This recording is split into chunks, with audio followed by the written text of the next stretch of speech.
بسم الله والصلاة والسلام على نبينا محمد وعلى آله وأصحابه أجمعين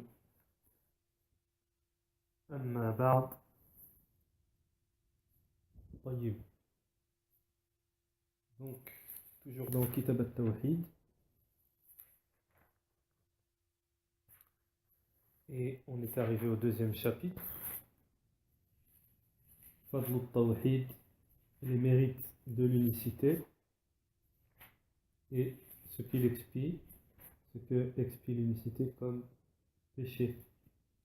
Donc on avait atteint, on est arrivé au hadith de Itben. On avait terminé le hadith d'Abdullah ibn Samet. Et là on arrive au hadith de Itben. C'est-à-dire qu'on va expliquer là un nouveau hadith, mais toujours dans le même chapitre. طيب. Al-Bukhari et Muslim rapportent un hadith de Itben. Allah a interdit au feu de l'enfer de toucher toute personne attestant qu'il n'y a de divinité, qu'il n'y a pas de divinité en droit d'être adorée si ce n'est Allah, à part Allah, ne recherchant par là que le visage d'Allah subhanahu wa ta'ala. Walahuma, donc Al-Bukhari wa Muslim, fi hadithin Itben, dans un hadith rapporté par Itben, فَإِنَّ اللَّهَ حَرَّمَ عَلَى النَّارِ, Allah subhanahu wa ta'ala interdit l'enfer à celui qui dit Man qala la ilaha illallah, il n'y a de divinité, il n'y a de divinité en droit d'être adoré si ce n'est à part Allah subhanahu wa ta'ala, yabtaghi bidhalika wajha Allah, et il recherche, tout en recherchant par cela, le visage d'Allah subhanahu wa ta'ala.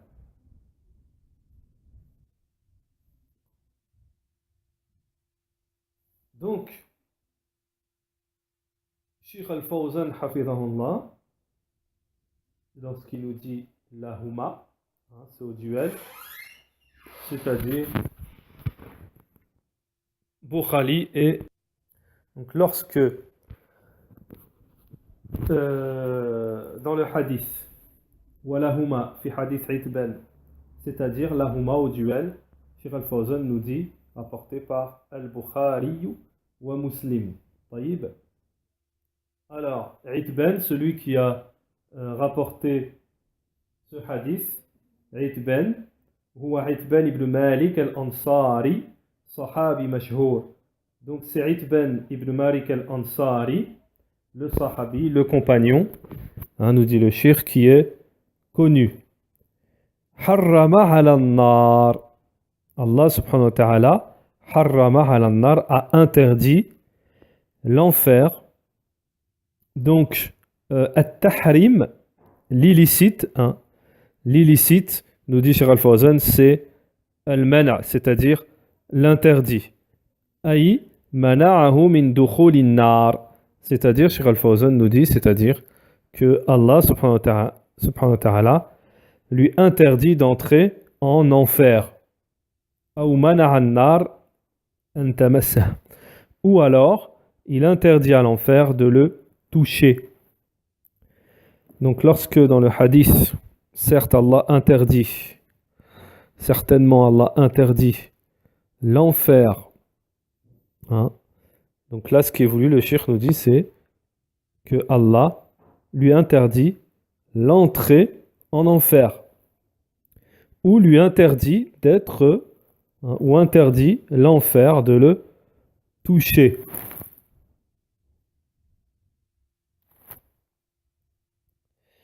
من قال لا إله إلا الله نطق بها لسانه وأعلنها. طيب. Donc dans le hadith, lorsque le messager d'Allah nous dit celui qui prononce, qui dit La ilaha illallah, Cheikh Al-Fawzan nous dit, c'est-à-dire le prononcer avec sa langue, hein, le prononcer et l'extérioriser, hein, le crier, etc. Yanbari bidhalik, yabtari bidhalik, hein, c'est-à-dire qu'il recherche par cela, hein, le visage d'Allah, c'est-à-dire par cette parole et cette prononciation, par ce qu'il dit et ce qu'il prononce.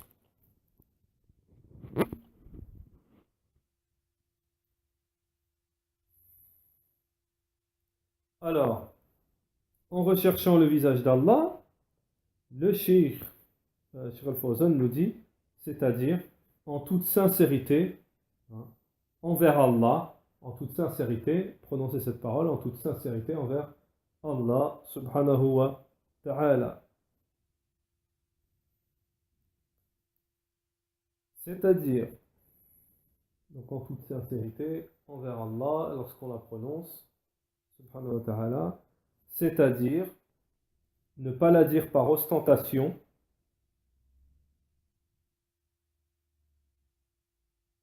et non plus par hypocrisie.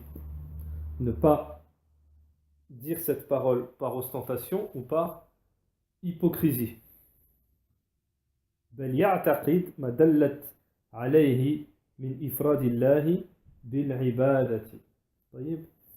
Mais il doit avoir la croyance de ce qu'elle indique, de ce que cette parole indique. Mais la personne doit avoir la croyance de ce que cette parole indique.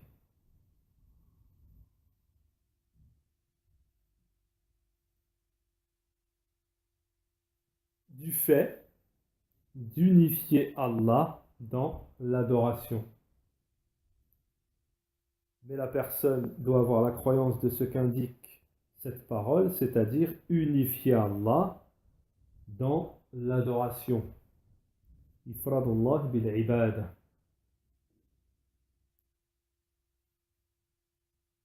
Unifier Allah dans l'adoration et délaisser l'adoration à tout autre. Et délaisser l'adoration à tout autre. Donc c'est unifier Allah dans l'adoration, délaisser l'adoration à tout autre et avoir la croyance de leur fausseté, c'est-à-dire à tout autre qu'Allah. Avoir la croyance de la fausseté de tout ce qui n'est pas l'adoration d'Allah, bien sûr. Ce n'est pas fini, encore une virgule. وَالْبَرَاءَةُ مِنْهَا وَمِنْ أَهْلِهَا. Et le désaveu de tout ce qui est adoré en dehors d'Allah et de ses apôtres. Et le désaveu de tout ce qui est adoré en dehors d'Allah et de ses apôtres.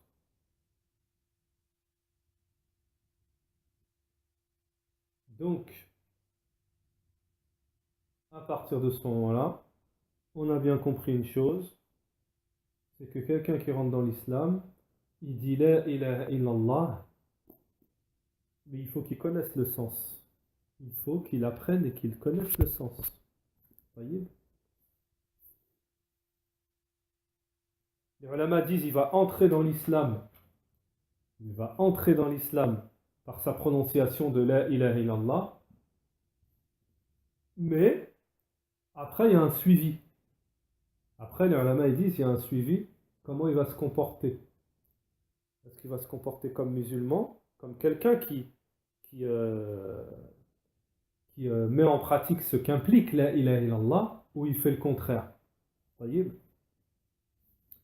فدل هذا الحديث على أنه لا يكفي مجرد النطق بلا إله إلا الله.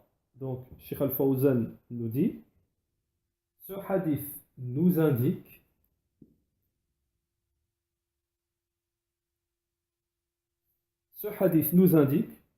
qu'il n'est pas suffisant seulement de prononcer La ilaha illallah. Ce hadith nous indique qu'il n'est pas suffisant, il ne suffit pas juste de prononcer La ilaha illallah min ghayri ma'rifa li ma'naha wa amal bi muqtadaha wa i'tiqad bi madlouliha. طيب. Ce hadith nous indique qu'il n'est pas suffisant de prononcer La ilaha illallah, juste de prononcer La ilaha illallah, sans la connaissance de son sens. Sans la connaissance de son sens.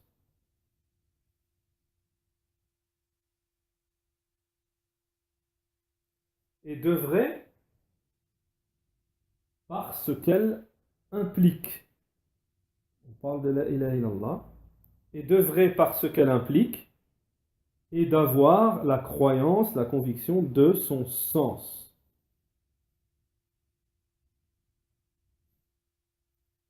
C'est pour ça que j'ai fait une petite parenthèse pour dire, quand quelqu'un rentre dans l'islam, il ne suffit pas de lui dire c'est bon, on dit La ilaha illallah, et c'est bon. C'est pas comme ça. On doit lui expliquer, il y a un suivi, il faut faire des cours de tawhid, etc. etc. Voyez, le prononcer et pas le connaître, etc. Voilà, c'est Cheikh Al-Fawzan lui-même qui répond.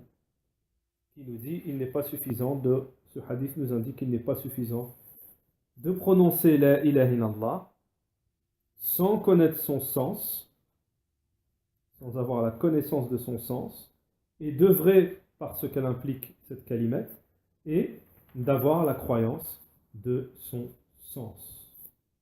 Et on ne peut pas croire en quelque chose si on ne connaît pas ce quelque chose. Alors ensuite, on a un autre hadith. Là, le hadith suivant, dans le matn de Kitab al-Tawhid. Alors, le hadith suivant, c'est un hadith وعن أبي سعيد الخدري رضي الله عنه عن رسول الله صلى الله عليه وسلم قال موسى يا رب. Donc, dans le hadith suivant, Abu Sa'id al-Khudri radiyallahu anhu rapporte que le prophète alayhi salatu wassalam a dit Moussa a dit Seigneur, enseigne-moi une chose au moyen de laquelle je me souviendrai de toi et t'invoquerai. Allah dit Dis ô Moussa, il n'y a pas de divinité en droit d'être adorée si ce n'est Allah. C'est-à-dire, Qul ya Moussa, dis Moussa, La ilaha illallah. Moussa répondit, Moussa dit,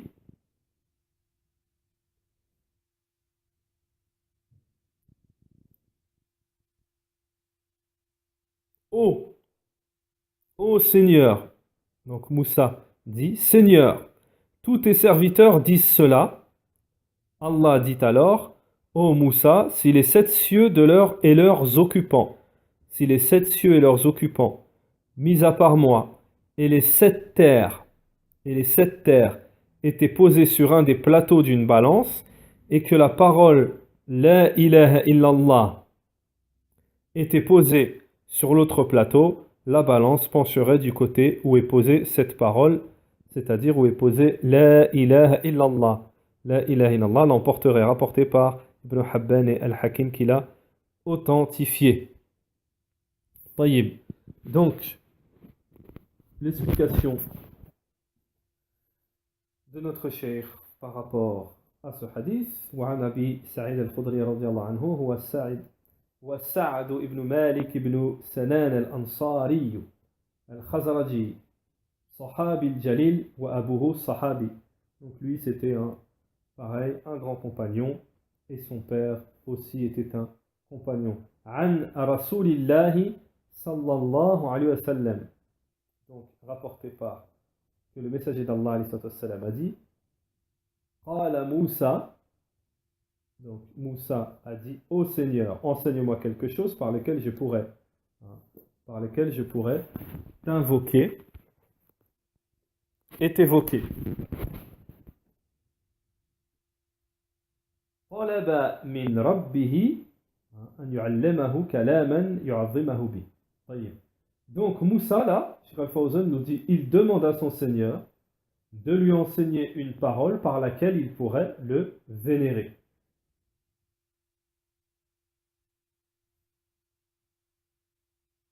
Donc il demande ce dont il a besoin. Il demande Moussa à Allah subhanahu wa ta'ala ce dont il a besoin. Et Qul ya Moussa, Allah ta'ala lui répond, dis Moussa, la ilaha illallah. Donc Allah lui répond et lui dit, Moussa dit la ilaha illallah, c'est-à-dire, Cheikh Al-Fawzan il nous dit, c'est-à-dire, la ma'bouda bihaqqin illallah.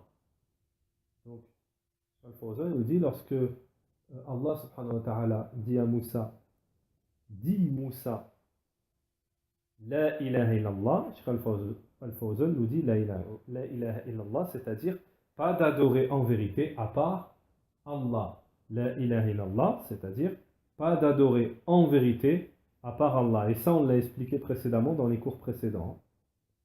Qala ay Moussa, ya Rab, kullu ibadik yaqulun hada. Donc, ensuite Moussa alayhi salam, il dit à Allah, mais tous tes serviteurs, ils disent déjà cela. Ils disent déjà la ilaha illallah. Moussa, il voulait quelque chose de spécifique à lui, de nouveau, que personne n'a, etc.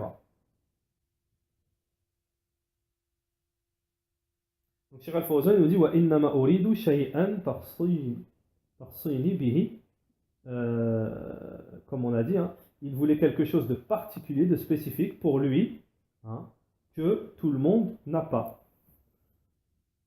Qala, donc Allah subhanahu wa ta'ala répond, dit, ay Rabb subhanahu wa ta'ala mubayyinan li Moussa wa ghayri fadl hadhihi al-kalima. Donc Allah subhanahu wa ta'ala, lorsqu'il répond à Moussa alayhi salam de dire la ilaha illallah, c'est en éclaircissant, en clarifiant à Moussa et aux autres les mérites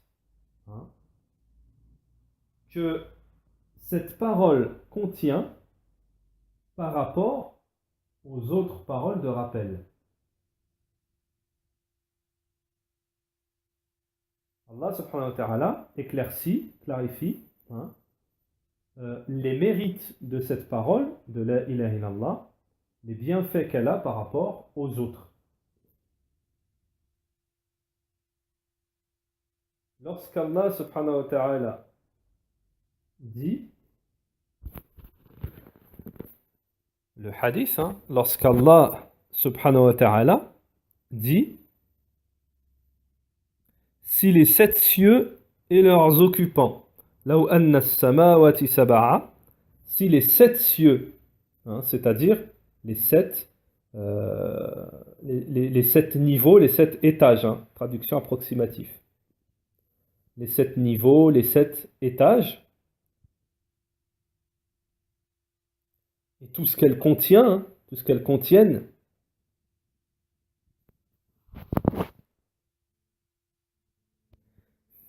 mis à part moi, Cheikh Al-Fawzan nous dit mis à part moi, c'est-à-dire à part Allah subhanahu wa ta'ala, parce que Cheikh Al-Fawzan nous dit li annahu subhanahu fi sama. Donc mis à part moi, pourquoi? Parce qu'Allah subhanahu wa ta'ala, il est dans le ciel. Je vais répéter le hadith. Abu Sa'id al-Khudri rapporte que le prophète a dit, Moussa, Moïse a dit, Seigneur, enseigne-moi une chose au moyen de laquelle je me souviendrai de toi et t'invoquerai. Allah répondit, ô Moussa, la ilaha illallah. Si ce n'est, Seigneur, Moussa répond, Seigneur, tous tes serviteurs disent cela. Allah dit alors, ô Moussa, si les 7 cieux et leurs occupants mis à part moi, si les 7 cieux et leurs occupants mis à part moi, et Cheikh Al-Fawzan il nous a dit, mis à part moi, c'est-à-dire à part Allah subhanahu wa ta'ala, parce que Allah est dans le ciel. Fafihi dalil على إثبات العلو. Donc, Cheikh Al-Fawzan nous dit ici, dans cette parole-là du hadith, on a l'affirmation, on a la preuve de l'affirmation, pardon, on a la preuve de l'affirmation qu'Allah subhanahu wa ta'ala est au-dessus de toute chose. Qu'il est le Très-Haut, au-dessus de toute chose. Il n'y a rien au-dessus d'Allah subhanahu wa ta'ala.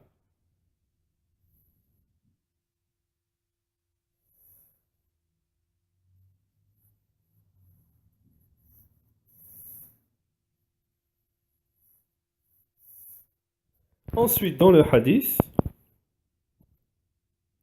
la suite du hadith, et les 7 terres étaient posées sur un plateau si on aurait mis la ilaha illallah. On aurait mis les 7 cieux et leurs occupants, à part Allah subhanahu wa ta'ala, et les 7 terres étaient posées sur un des plateaux d'une balance. Hein, ça veut dire dans une balance, il y a la ilaha illallah. Et dans l'autre balance, il y a tout ce qu'on a dit là, dans le hadith, les 7 cieux et leurs occupants, et les 7 terres, hein, dans l'autre plateau d'une balance. C'est la ilaha illallah qui l'emporterait. C'est la ilaha illallah qui l'emporterait.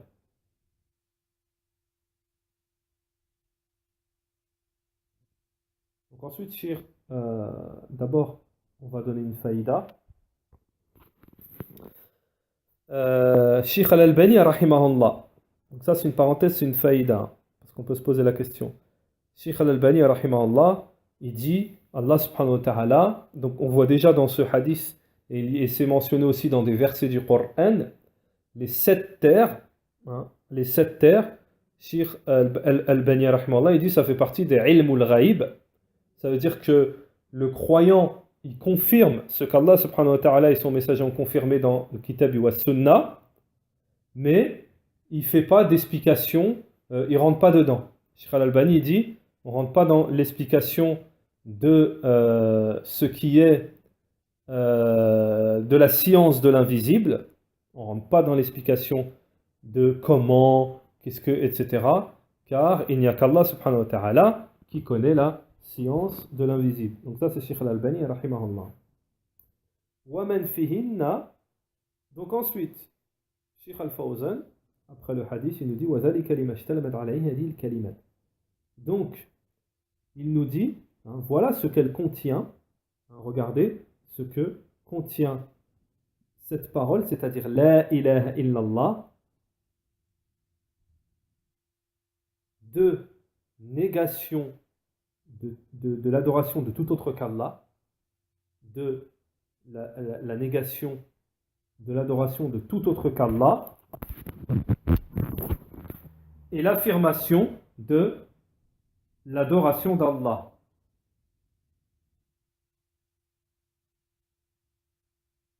Donc en gros, c'est-à-dire que par rapport à ça, hein, au sens de cette parole de la ilaha illallah et par rapport à son sens qui est lourd, eh ben, elle est plus dans la balance, hein, elle a plus de valeur que tout ce qui a été cité précédemment. Bien entendu, Sheikh Al-Fawzan nous dit cette parole, c'est la reconnaissance du tawhid, de l'unicité d'Allah, et c'est le fait de mettre à faux, hein, le polythéisme, de rendre faux le polythéisme.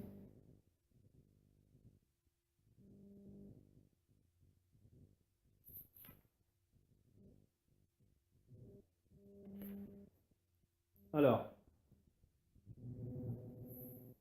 Sheikh Al-Fawzan nous dit فَفِي هَذَا الْحَدِيث.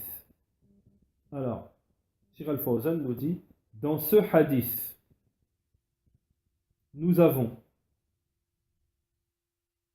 les bienfaits de La ilaha illallah,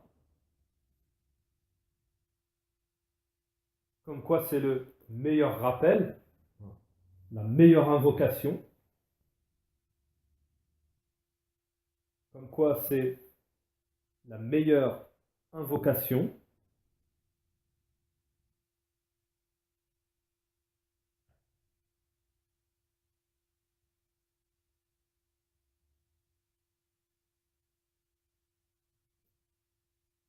Et comme quoi, il faut, il faut absolument que elle soit complète. Elle soit complète.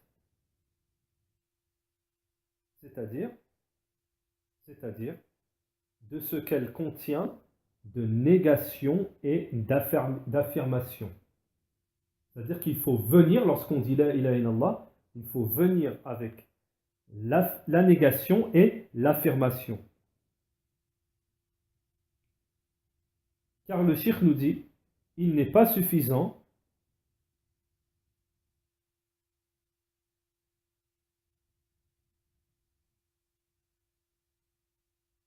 car le cheikh nous dit, il n'est pas suffisant de venir par exemple avec le terme, juste le terme de grandeur Allah.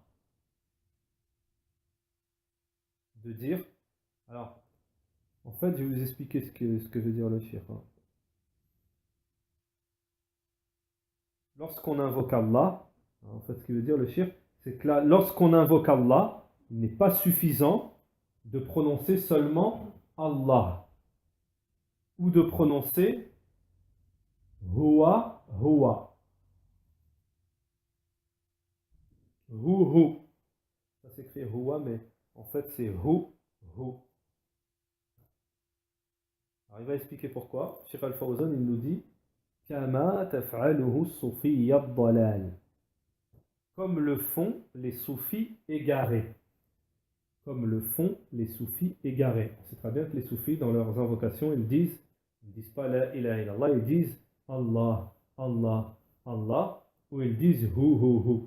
Taïb, c'est pour ça que Cheikh Al-Fawzan ici nous dit il n'est pas suffisant de dire Allah, seulement Allah, ou hu, comme le font les soufis égarés.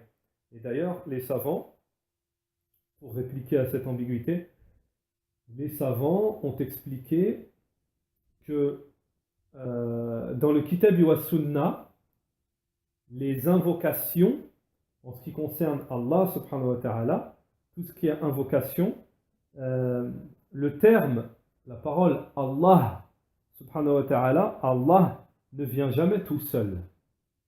Ne vient jamais tout seul. Allahu Akbar, subhanallah, alhamdulillah. Donc, le fait d'invoquer Allah en disant juste Allah, ça, c'est les innovateurs, à l'exemple des soufis par exemple, ou hu, ça n'existe pas. وفيه أن الذكر وغيره من أنواع العبادة.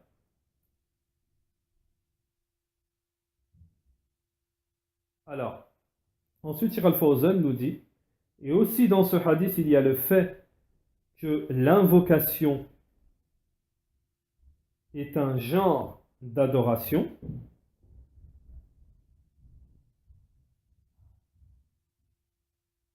L'invocation est un genre d'adoration parce que Moussa, alayhi salam,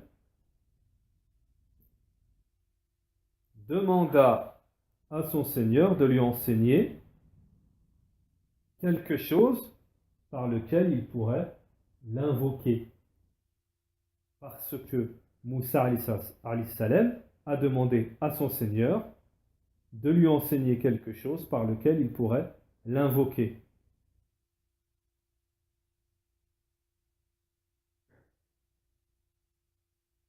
Dans ce hadith aussi, il y a le fait que la parole La ilaha illallah est une invocation, est un rappel et une invocation. Dans ce hadith aussi, nous avons le fait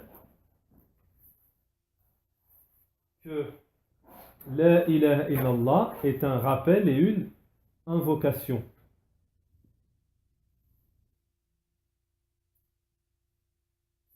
Donc ensuite, nous avons encore un autre hadith, le dernier hadith de ce chapitre.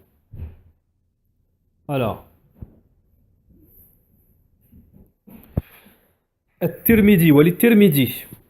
Tirmidhi donc rapporte un hadith qu'il considère Hassan, bon, an Anas, d'après Anas. قال الله تعالى Yabna Adam. Alors le hadith. J'ai entendu le prophète alayhi salatu wassalam dire, Allah le Très-Haut a dit, ô fils d'Adam, si tu viens à moi avec des péchés pesant presque autant que la terre, et que tu me rencontres sans rien m'associer, je viendrai à toi avec autant de pardon. Donc le hadith entendu par Anas radiallahu anhu, qui a entendu le prophète sallam dire, Allah Ta'ala a dit, ô fils d'Adam, si tu viens avec moi avec des péchés pesant presque autant que la terre, et que tu me rencontres sans rien m'associer, je viendrai à toi avec autant de pardon. طيب. Donc Cheikh Al-Fawzan hafidhahullah nous dit قوله للترمذي وللترمذي وحسنه, donc rapporté par At-Tirmidhi, et qu'il l'a rendu bon, c'est-à-dire il l'a Tirmidhi, il l'a rapporté dans son recueil authentique, dans son recueil. وقال إنه حديث حسن, et il a dit que c'était un hadith bon. Ensuite, Cheikh Al-Fawzan nous dit وعن أنس سمعت رسول الله صلى الله عليه وسلم. Donc rapporté, Anas nous dit qu'il a entendu le messager d'Allah alayhi sallam dire قال الله تعالى, Allah le Très-Haut a dit, Yabna Adam, ô enfant d'Adam, et jusqu'à la fin du hadith. Alors, Cheikh Al-Fawzan nous dit à propos de ce hadith, Cheikh Al-Fawzan nous dit, il y a le fait que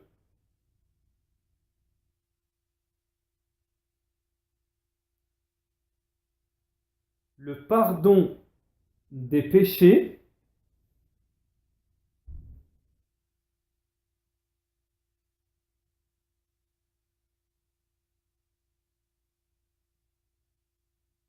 sa condition, le pardon des péchés a une condition. Le pardon pour les péchés a une condition, c'est de s'éloigner du polythéisme. Le pardon pour les péchés a une condition, c'est de s'éloigner du polythéisme. En gros, c'est qu'Allah subhanahu wa ta'ala pardonne les péchés à condition de s'éloigner du polythéisme, de l'association du shirk. Wa fihi fadlu tawhid. Dans ce hadith, il y a encore les bienfaits de l'unicité. Dans ce hadith, il y a encore les bienfaits de l'unicité. Dans ce hadith, il y a la réplique au Khawarij, donc c'est un groupe, parmi les groupes égarés. Il y a la réplique au Khawarij, alladhina yukaffirun bil kaba'ir, ceux qui rendent mécréants par les péchés. C'est-à-dire que les Khawarij, eux, ils disent que celui qui fait des grands péchés, Allah ne lui pardonne pas, il ira en enfer éternellement. Donc bien entendu, ce hadith vient contredire cette croyance erronée. Donc dans ce hadith, il y a la réplique aux Khawarij, ceux qui rendent mécréants par les grands péchés. Et dans ce hadith, il y a la largesse des mérites d'Allah et de sa miséricorde. La largesse des mérites d'Allah et de sa miséricorde.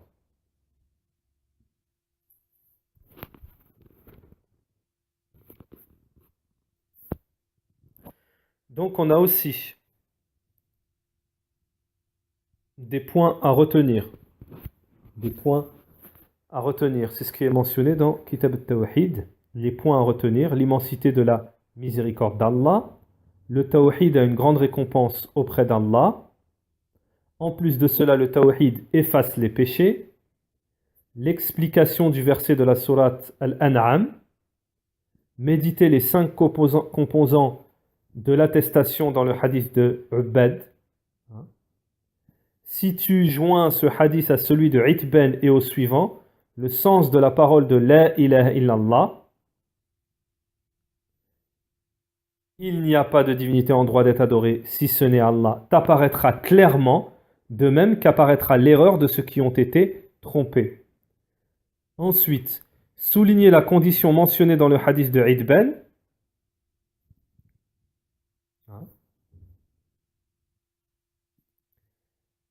Les prophètes ont besoin qu'Allah leur rappelle le mérite de la parole La ilaha illallah, si ce n'est Allah. Pas de divinité en droit d'être adorée si ce n'est Allah, par rapport à Moussa, qu'il a demandé sur La ilaha illallah. Souligner le fait que cette parole pèse plus lourd que toutes les créatures, bien que beaucoup parmi ceux qui la prononcent verront leur plateau de bonnes actions plus léger que l'autre. Ensuite, encore un point à retenir dans ce chapitre, il est stipulé dans le texte que les terres sont au nombre de 7 comme les cieux. Ensuite, les cieux ont des occupants. Point à retenir. Numéro 12. L'affirmation des attributs divins contrairement aux Ash'ari. Car eux, les Ash'arites, eux, ils ont réfuté, renié des attributs d'Allah subhanahu wa ta'ala. Le point numéro 13, si donc tu prends connaissance du hadith d'Anas ibn Malik, tu te rendras compte que les propos du prophète dans le hadith de Itben, à savoir Allah a interdit au feu de l'enfer de toucher toute personne attestant qu'il n'y a de divinité qu'Allah en droit d'être adoré si ce n'est Allah, il n'y a nulle divinité en droit d'être adorée si ce n'est Allah, recherchant par là le visage d'Allah, désignant le délaissement du polythéisme et non la simple prononciation de cette parole avec la langue, comme l'a dit Sheikh Al-Fawzan. Point à retenir de ce chapitre numéro 14, méditer que Isa alayhi salam et Mohammed soient mentionnés ensemble comme étant des serviteurs et messagers d'Allah. Le numéro 15, connaître l'état particulier de Isa comme étant la parole d'Allah. À savoir, le 16, savoir qu'il est une âme venant d'Allah, on a expliqué ça. Connaître le mérite de croire au paradis et à l'enfer. Connaître le mérite de croire au paradis et à l'enfer. Connaître la parole du prophète, quels que soient ses actes. Et numéro 19, savoir que la balance comporte 2 plateaux. Ça, c'est un dalil aussi dans ce hadith. Qu'il y aura une balance, Yawm al-Qiyamah, et qu'il y aura 2 plateaux. Un plateau de chaque côté, ce qui fait 2 plateaux. Et le dernier point à retenir, la mention faite du visage d'Allah, subhanahu wa ta'ala. On a terminé ce chapitre. Subhanakallah wa bihamdik. Ashhadu an la ilaha illa ant. Wa astaghfiruka wa atubu ilayka. Wa sallallahu wa sallam ala nabiyyina Muhammad wa ala alihi wa sahbihi ajma'in.